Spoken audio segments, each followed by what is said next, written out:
నాన్నా, నీకోసం కాఫీ తీసుకొచ్చాను. వర్కౌట్ చేస్తుంటే కాఫీ ఏంటమ్మా? అయ్యో, నిజమే కదా. అలవాటుంటే కదత్తయ్య. కొత్త అలవాట్లు చేసుకున్నప్పుడు ఎవరికి ఏమివ్వాలో అర్థం కాదులండి మీకు. అమ్మా,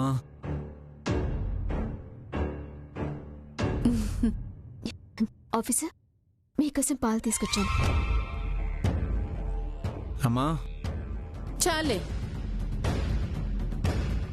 నా కొడుకు నేను తెచ్చిన కాఫీ అయినా తాగుతాడు, కానీ నువ్వు తెచ్చిన పాలెలా తాగుతాడు? ఎందుకు తాగరు? రోజు తాగడం లేదా ఏంటి? రోజు వేరు, ఈ రోజు వేరు. నా ఇంట్లో ఉంటూ నాకు సపోర్ట్ చేయకుండా మీ అమ్మకి సపోర్ట్ చేస్తావా? మీ అబ్బాయి కాబట్టేగా మీకు సపోర్ట్ చేస్తున్నారు. అలాగే నేను మా అమ్మకి సపోర్ట్ చేశాను. దాంట్లో తప్పే ఉంది. అది నీ పుట్టింట్లో ఉన్నప్పుడు. నువ్విప్పుడు అత్తగారింట్లో ఉన్నావు. భర్త అడుగుజాడల్లో నడవడం అంటే భర్త ఏం చేస్తే అది చేయడం. అంతేకాని భర్త ఒకటి చేస్తే భార్య ఇంకొకటి చేయడం కాదు. అదేంటత్తయ్య అలా అంటారు? నేనేమైనా కావాలని అమ్మని నిలబెట్టమని చెప్పానా? నానమ్మ నిలబెట్టాలని అనుకుంది. దానికి నేనేం చేస్తాను? నా కొడుకు నన్ను నిలబెట్టాలి అనుకుంటున్నప్పుడు కనీసం నువ్వు ఒక్క మాటైనా అనాలి కదా. కాదు నానమ్మా, నా భర్త అత్తయ్యని నిలబెట్టాలనుకుంటున్నాడు, ఇక మా అమ్మెందుకు అత్తయ్యనే నిలబెట్టు అని అన్నావా? అనాలనిపించలేదు, అందుకే అనలేదు. ఏ ఎందుకనిపించదు? భర్త అంటే గౌరవం, అత్తంటే విలువ ఉన్నప్పుడు ఆ పదవి మంచి వాళ్ళకివ్వాలి. అంటే నేను మంచిదాన్నే కాదనేగా? చూసావంట్రా ఎలా మాట్లాడుతుందో? అదేవంటే నేనన్నానంటారు. ఇదంతా నువ్విచ్చిన చనువే. ఏంటి కళ్యాణి, మా అమ్మ మంచిది కాదా? ఆ పదవికి పనికిరాదా? అయ్యో ఆఫీసర్, నేనెందుకు అలా అంటాను? కొన్ని వేల మంది తరపున ఒక బాధ్యత గల పదవి అన్నప్పుడు ఆ కష్ట నష్టాలు తెలిసుండాలి. వాళ్ళ కష్టాల్ని అర్థం చేసుకోగలగాలి. అత్తయ్యకి బయట ప్రపంచం తెలియదు కదా, అందుకనే అన్నాను. అవును పాపం, మీ అమ్మకొక్కదానికే బయట ప్రపంచం తెలుసు, నాకేం తెలుసు? సర్లేండి అత్తయ్య, పొద్దు పొద్దున్నే మీతో వాదులాటెందుకు? మా అమ్మ అడిగిన దాంట్లో తప్పే ఉంది. అనుపమమ్మ మాత్రం ఇంట్లో నుంచి బయటికెళ్ళి ఏమైనా పని చేస్తుందా? ఇంట్లోనే ఉంటుంది కదా. అలాంటప్పుడు అనుపమమ్మ ఎలా చేయగలదు? మా అమ్మ ఎందుకు చేయలేదు? సరే ఆఫీసర్, ఇప్పుడు నేనేం చెప్పినా మీకు అర్థం కాదులే గాని అత్త ఇచ్చిన కాఫీ తాగి ఆలోచించి చూడండి. ఆ తర్వాతైనా అర్థమవుతుందేమో.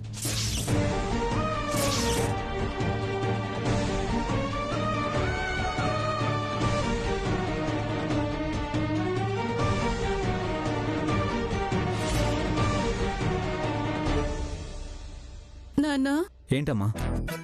అదే, నాకు మాటిచ్చినందువల్ల పాపం నువ్వేమైనా ఇబ్బంది పడుతున్నావా? అలా ఏం లేదు కదా? చచా, నీకు మాట ఇవ్వడం వల్ల నాకు ఇబ్బంది ఏముంటుందమ్మా? అలాగే నాన్న. లేదులే బావా, అటు భార్యకి చెప్పుకోలేక ఇటు ఆంటీ మాట కాదని లేక సతమతం అవుతున్నావని అర్థమవుతుందిలే. అయినా ఇక్కడ ఇండియాలో భర్త ఏం చెప్పినా కాదనకూడదనే ట్రెడిషన్ ఏదో ఉంటుందని అంటారే, మరి మీ ఆవిడ రూల్స్ ఏం పాటించదా? మా కళ్యాణి అంతేనమ్మా, ఏ రూల్స్ పని చేయవు. తను మాత్రం రూల్స్ మాట్లాడుతుంది. అదేంటి పిన్ని, అలా ఎలా మాట్లాడుతుంది? బావ ఫీల్ అవుతాడు కదా. సరే, హస్బెండ్ కాబట్టి బావ ఫీల్ అవ్వడు, కానీ ఆంటీ అయితే ఫీల్ అవుతుంది కదా. పాపం ఆంటీ, అందులోనూ ఆంటీ చాలా ఇంట్రెస్టింగ్ గా ఉంది. తనకి సపోర్ట్ చేసి మాట్లాడాలి గాని ఇలా వాళ్ళ అమ్మకి సపోర్ట్ చేయడం ఏంటి? నా బాధ అదే కదమ్మా. ఎవరికేం చెప్పినా ఎవ్వరూ వినరు. వినేవాళ్ల మాట రేపు చెల్లుతుందో లేదో తెలీదు. ఎంతైనా భార్య కదా. లేదు లేదు, బావ చెప్తే కళ్యాణి మాట వింటుంది. ఎలా చెప్పి ఒప్పించాలో బావకి బాగా తెలుసులే. ఏం బావా?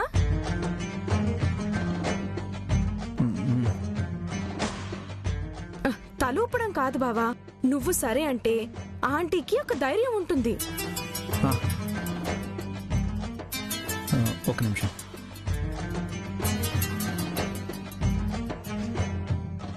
ఆహా, ఎన్ని రోజులకి నా తరపున మాట్లాడావి? నేను చూస్తుంటే నాకెప్పుడు కోపం వచ్చేది. అలాంటిది మొదటిసారిగా ముద్దొస్తున్నావు.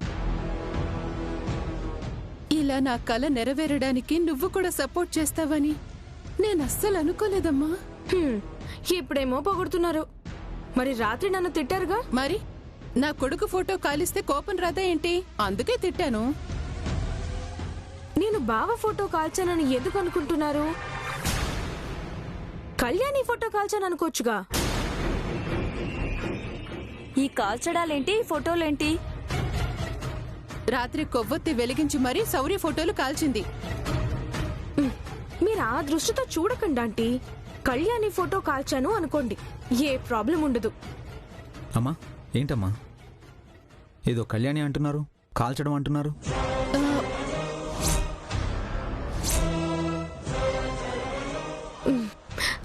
అదేం లేదు బావా, నిన్న పొరపాటున కొవ్వొత్తి పడిపోయి ఫోటోలు కాలిపోయాయి కదా. ఆ విషయం గురించే ఆంటీ ఇంకా మర్చిపోలేదు. అమ్మా, నిన్ననే తిట్టావు కదా, మళ్ళీ ఇప్పుడు ఆ టాపిక్ ఎందుకు? సర్లే బావా, ఆంటీయే కదా, తిట్టినా నేనేం ఫీల్ అవ్వనులే గాని నువ్వైతే మాత్రం ఆంటీకే సపోర్ట్ చేయాలి. పాపం ఆంటీ చాలా ఫీల్ అవుతుంది. ఈసారి ఎట్టి పరిస్థితుల్లో కూడా ఆంటీకి అధ్యక్షురాలు పదవి వచ్చేలా చేసే బాధ్యత నీది, సరేనా?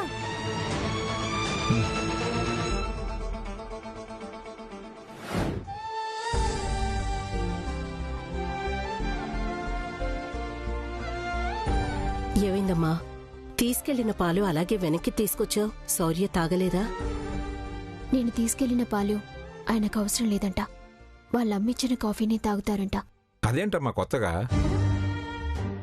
రోజు వ్యాయామం చేశాక పాలు తాగుతాడు కదా. అలాంటిది నువ్వు తీసుకెళ్లిన పాలు తాగనన్నాడా? కొత్తగా మా అత్తయ్య గారికి అధ్యక్షురాలు కావాలన్న ఆశ కలిగింది కదా, అక్కడి నుంచే వచ్చాయి ఈ మాటలన్నీ. అత్తయ్యేమో ఆయన్ని మొహమాట పెడుతూ నన్ను ఎర్రకట్టంలో పడేస్తోంది. ఇదిగో ఇలాంటివన్నీ వస్తాయని నేను భయపడేది. అయినా నాకెందుకమ్మా ఈ పదవి? ఆ పదవి కోసం మీరిలా మనస్పర్ధలు తెచ్చుకోవడం ఎందుకు? శివ ఏదైనా నిర్ణయం తీసుకుంది అంటే ఆలోచించే తీసుకుంటుంది అనుపమా. అధ్యక్షురాలి పదవికి నువ్వు మాత్రమే న్యాయం చేయగలవని నిన్ను నిలబెట్టాలనుకుంది. అది కాదు నాన్న, ఈ పదవి కోసం పోరాటంలో ఇంట్లో మనశ్శాంతి లేకుండా పోతోంది. ఇంట్లో రాజకీయ నాయకులు ఉండొచ్చు కానీ ఇంట్లో రాజకీయాలు ఉండకూడదు కదా. అనుపమా, నువ్వు అర్థం చేసుకున్నట్టు నా భార్య అర్థం చేసుకోదు. 10 మందికి మంచి చేయాలనుకున్నప్పుడు నా భార్య లాంటి వాళ్ళు ఎదురవుతూనే ఉంటారు. వాళ్ల గురించి ఆలోచించి మీరు బాధపడాల్సిన అవసరం లేదు. అసలు మీరు దాన్ని పట్టించుకోకుండా మీ పని మీరు చూసుకోండి. అవునమ్మా, దమయంతి గురించి మొదటి నుంచి తెలిసిందే కదా. ఇప్పుడు కొత్తగా ఏముంది? ఎప్పుడూ ఉండేదే. నాకైతే కొంచెం ఇబ్బందిగానే ఉంది నాన్న. అమ్మ నా బదులు మిమ్మల్నో ఇంకెవరినో అయినా నిలబెట్టినా బాగుండేది. నాకంత ఓపిక లేదులేమ్మా. అయినా ఆ ఎలక్షన్ జరిగి నువ్వు గెలిచేంతవరకే ఈ ఇబ్బందులన్నీ. నువ్వు గెలిచిన తర్వాత ఏ ఇబ్బంది ఉండదు. ఈ 4 రోజులు ఓర్చుకో, ఏం కాదు. అవుననుపమా, నువ్వు మా ఆవిడ గురించి ఇంకెవరి గురించి ఏం పట్టించుకోవద్దు. నీ దారిలో నువ్వు వెళ్తూ ఉండు.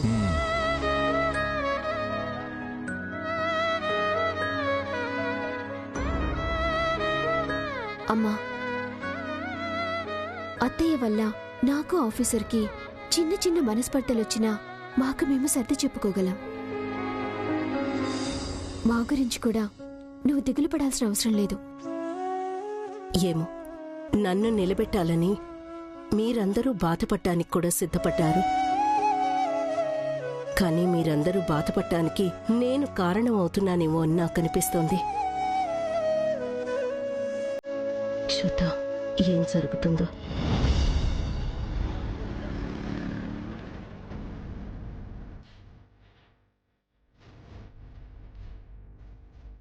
కళ్యాణ్, ఏంటి ఆఫీసర్? నీతో మాట్లాడాలి. నాతో ఏం మాట్లాడతారులే, మీ కళ ఉంది కదా, మీ కళతోనే మాట్లాడుకోండి. లేదు కళ్యాణి, నేను సీరియస్గానే నీతో మాట్లాడాలి. అమ్మో, మీరు సీరియస్ అన్నారంటే నిజంగానే సీరియస్ అయి ఉంటుంది. సరే చెప్పండి, ఏం మాట్లాడాలి? నీకు నా మీద ప్రేమ ఉందా లేదా? ఏంటి ఆఫీసర్ కొత్త ప్రశ్నలు? కళ్యాణి, అడిగిన దానికి సమాధానం చెప్పు. నీకు నా మీద ప్రేమ ఉందా లేదా? నన్ను అడగాల? మీ మనసుని అడిగితే అదే మీకు చెప్తుంది నాకు మీ మీద ప్రేమ ఉందా లేదా అని. ఎందుకు ఆఫీసర్ అడిగి మరీ నన్ను బాధపెడతారు? మీరంటే నాకు ప్రాణం. అంత ప్రాణమైనప్పుడు నా కోసం ఓ పని చేస్తావా? చెప్పండి, ఏం చేయాలి?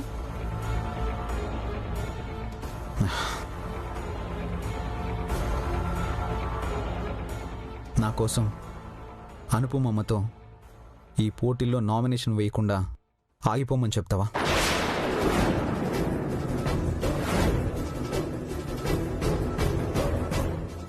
అమ్మమ్మకి చెప్పి వరలక్ష్మి వ్రతం రోజు మా అమ్మ పేరుని అనౌన్స్ చేసేలా చేస్తావా?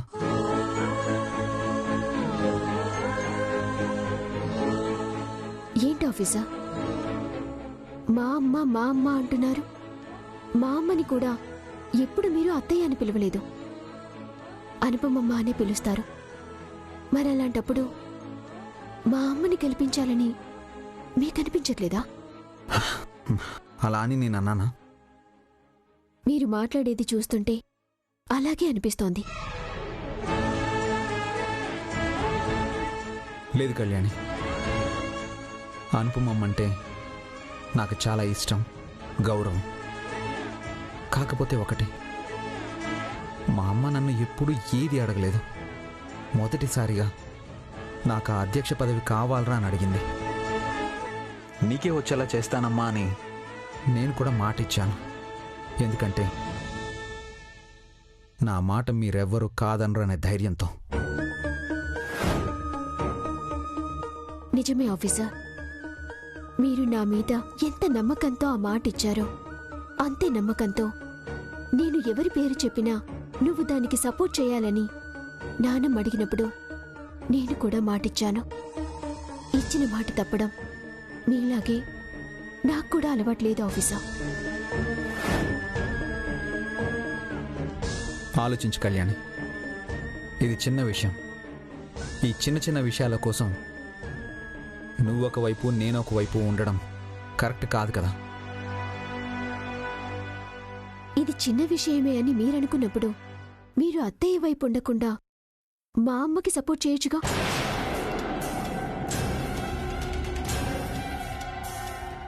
ఆఫీసర్, ఆ పదవికి ఎవరు కరెక్ట్ అనేది మీ మనసుకి తెలుసు.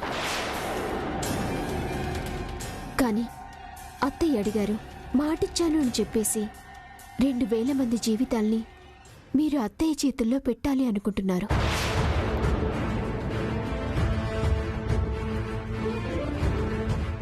మీరే ఆలోచించండి ఆఫీసర్. కళ్యాణి, ఇప్పుడు అవన్నీ వద్దు. నేను నిన్ను ఒక్కటే అడుగుతున్నాను. నేను మా అమ్మకి మాట ఇచ్చాను. నా కోసం నువ్వు అనుపమమ్మని కాకుండా మా అమ్మకి సపోర్ట్ చేస్తావా లేదా? అమ్మమ్మని ఒప్పిస్తావా లేదా? ఆఫీసర్, మీ భార్యగా మీకేం కావాలన్నా చేసి పెడతాను. కళ్యాణి నా కోసం ప్రాణాలివ్వు అంటే ఇచ్చేస్తాను. కానీ మీరెలా మాటిచ్చారో నేను నానమ్మకి అలాగే సపోర్ట్ చేస్తానని మాటిచ్చాను. మాట తప్పడం అంటే ప్రాణం తీసుకోవడమే. నేను మాట తప్పలేను ఆఫీసర్. సరే సరే, అయితే నువ్వు నా మాట వినవు. నేను మాట ఇచ్చానన్న తర్వాత కూడా మీరు మారడం లేదు. సరే, నేను నేరుగా వెళ్ళి అమ్మమ్మతోనే తేల్చుకుంటాను. ఆమెనే అడుగుతాను.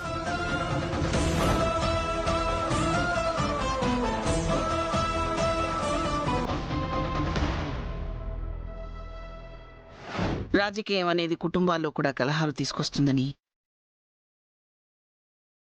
నాకు మొదటిసారిగా అర్థమైందండి. పదవి అనేది 10 మందికి సాయం చేయడానికి అనుకునే రోజులు పోయి పెత్తనం చెలాయించడానికి అనుకునే రోజులు వచ్చాయి. కాబట్టే అందరికీ అధికారం కావాలనిపిస్తుంది శివ. అయినా అదేమన్నా పార్టీ పదవా? మన చేనేత కార్మికుల కోసం, మనం ఏర్పరచుకున్న సంఘాన్ని నడిపించడం కోసం ఒక నాయకుడు ఉండాలి కాబట్టి ఆ పదవి ఉంది. ఆ పదవికి బాధ్యతగా ప్రవర్తించే మనిషి కావాలి కానీ భారమయ్యే మనుషులు కాకూడదు. అందుకే అనుపమైతే ఆ బాధ్యతను బాగా నిర్వర్తిస్తుందని అనుపమ పేరు చెప్తే దమయంతి కాదు నేను అంటుంది. అసలు తనకు ఆలోచన ఎందుకు వచ్చిందో తెలియటం లేదు. ఎందుకొచ్చినా ఆ ఆలోచన అయితే మంచిది కాదు.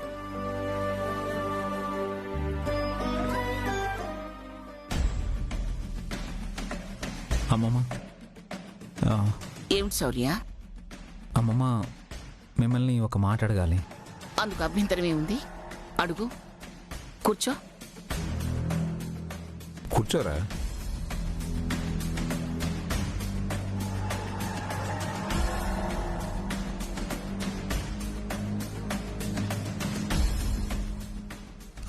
అధ్యక్ష పదవిలో అనుపమమ్మని నిలబెడదాం అనుకుంటున్నారు. అమ్మ కూడా ఆ పదవిలో నిలబడాలి అనుకుంటుంది. మీ అమ్మ ఆలోచించకుండా ఆ నిర్ణయం తీసుకుంటే అందుకు నేనేం చేయను? అనుపమమ్మ ఆ పదవికి న్యాయం చేస్తుంది, నేను కాదన్ను. కానీ అమ్మ కూడా ఆ పదవిలో ఉండాలని ఆశపడుతుంది.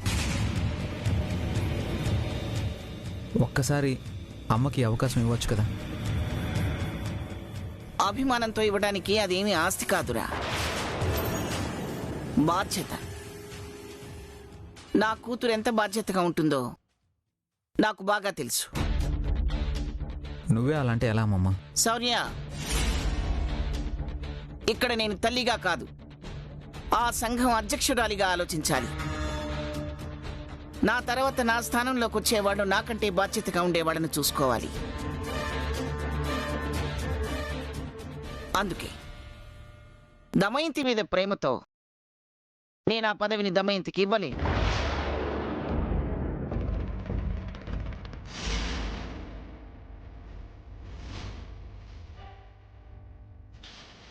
ఒక్కసారి ఆలోచించమ్మమ్మా. ఆలోచించే ఈ నిర్ణయం తీసుకున్నాను.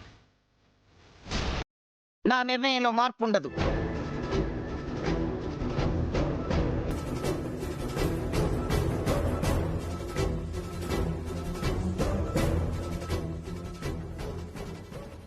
చూడు శౌర్య, మనం ఏం చేసినా మన కుటుంబం భరిస్తుంది, బయట వాళ్ళు భరించలేరు. అందుకే మీ అమ్మమ్మ అంత కరాఖండిగా మాట్లాడుతుంది. అర్థం చేసుకో.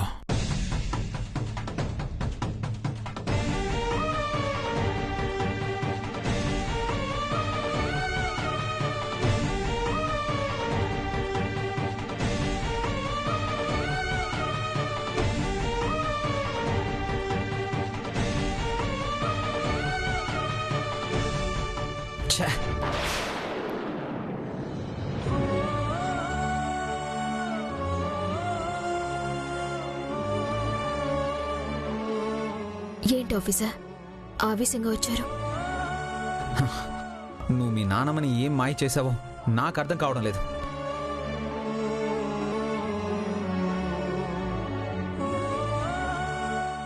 ఆఫీసర్, నన్ను అలా అనటానికి మీకు మనసు ఎలా వస్తుంది? ఇదిగో నువ్వు అలా చూస్తూ మాట్లాడుకో. నేను మాట్లాడాలి అనుకున్నది మాట్లాడలేను. మాయ చేశాను, మోసం చేశాను అంటూ మీరెలా మాట్లాడటం బాగుందో చెప్పండి.